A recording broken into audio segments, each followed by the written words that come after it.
ዲና ታየዋ ሳቤላ ንጹህ ልብ ያላት ለከፉም ለመጥፎም ሁሉንም ጀምሯል። አብርሃም የራሱን ህመም እርግፍ አድርጎ ትቶ ስለ ልጁ መጨነቅ ጀምሯል። እኔ ምን አይነት ክፉ ሰው ብሆን ነው ማርኮንና ዲና ጥለውኝ ሲሄዱት? ምንድነው ችግሩ? ምንድነው የተፈጠረ ያለው? ምን ክፉ ሰው ነኝ እያለ ራሱን እየጠየቀ እንግዲህ አብርሃም ልዩን እኔ ነኝ ያባረርኳት ባለው ጊዜ ማርኮንን አይኔ ከፊቴ ሄድልኝ በሚል ተናግሮት ነበር። ግን ደግሞ አብርሃምን አስደነግጣለሁ ወይም አስፈራራለሁ ብላ ዲና እንዴት ወንድሜን እንዴት አደርገዋለሁ ብላለች። ማርኮን የዲና ወንድሟ ሳይሆን የሁለት ልጆቿ አባት ባባ ነው። ግን ደግሞ ወደዛ ቤት የገቡት የአብርሃምን ሀብትና ንብረት ተካፍላ ለመውጣት እንጂ እንዲሁም አብርሃምን ከነልጁ አጥፍተው የሀብት ንብረቱ ወራሽ ለመሆን እንጂ የእውነት አብርሃምን ባል ብላ አልነበረም። እናም እንግዲህ ይሄ ጋብቻ በጋብቻ ላይ ጋብቻ የተመሰረተ ነው። ይህም የሆነው ባልየው ማርኮን ወዶና ፈቅዶ ነው። አብርሃምን ለመግደል የተቻላቸውን ያህል ቢጥሩም ግን ደግሞ አብርሃም መልካምና ቅን ሰው ስለሆነ በተለያየ መንገድ የተለያዩ ሰዎችን ወደ ህይወቱ እየበረች አብርሃምን አዛኝና ትሁት የሆነ ሰው ነው።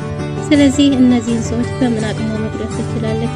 ዶክተር ርብቃም ራሷን ሪስክ ወስዳ ብዙ ነገሮችን አብርሃምን እንዲነቃ እንዲጠረጥር ያደረገችው እሷ ናት። የሙልጭ ጓደኛም እንዲሁ ልዩ ትልቅ ዋጋ እንደከፈለች ከዛ ቤት ተባራ እንደሆነችም ለአብርሃም እንዲነቃ ያደረገው እሱ ነበር። ምክንያቱም አብርሃም ልዩ ሌላን ሰው ወዳ ከሷ አስበልጣ ከዛ ቤት ሄደች ነበር የመሰለው። ግን ደግሞ እንደዚህ እንዳልሆነ ልዩ ተገዳና ከዛ ቤት እንደተባረረች የነገረው እሱ ነበር። ከዛ በኋላ ነበር እንግዲህ አብርሃም ማርኮንን መናገር የጀመረው። ማርኮንም እጅግ በጣም ይቅርታ ሌባ እያመጣች ስለነበረ ቤተሰብ ለመጠበቅ ነው የሚል ነበር የተናገረው።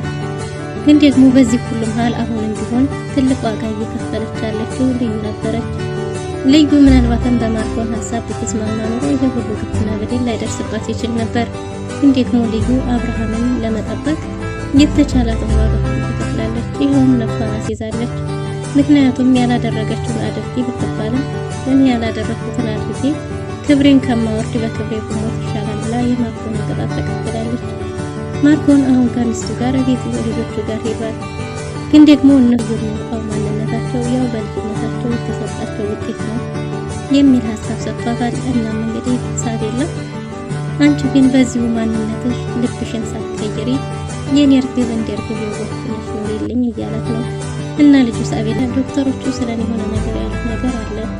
ምክንያቱም እሱን ነገር ከነገርኩ በኋላ ከኔ ተደብቀህ እንዲሆን ስትረበሽ ደግሞ አንድ ቀን ፈልገሽ ትመጣለች። ከዚህ በፊት እኮ አንቺ ስትወለጂ ስራዋን አቁማ ነበር። ግን ደግሞ ማን አለሽ ብሎ ቢጠይቃትም አይ ካልመጣሽ ታዲያ ብትኖርማ ትመጣ ነበር ብዬ ነው ብላለች።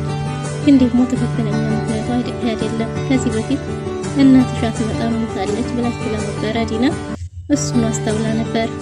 እናም እንግዲህ ሳቤላ እንግዲህ ቤተሰብ መጥተዋል። ሳቤላ እንግዲህ ቤተሰብ ሲመጡ ጋቢና ሆነው ሁለቱም እየተጫወቱና እየተሳሳቁ ነበር። ይህን የተመለከተችው ዲና እጅግ በጣም ተናዳለች።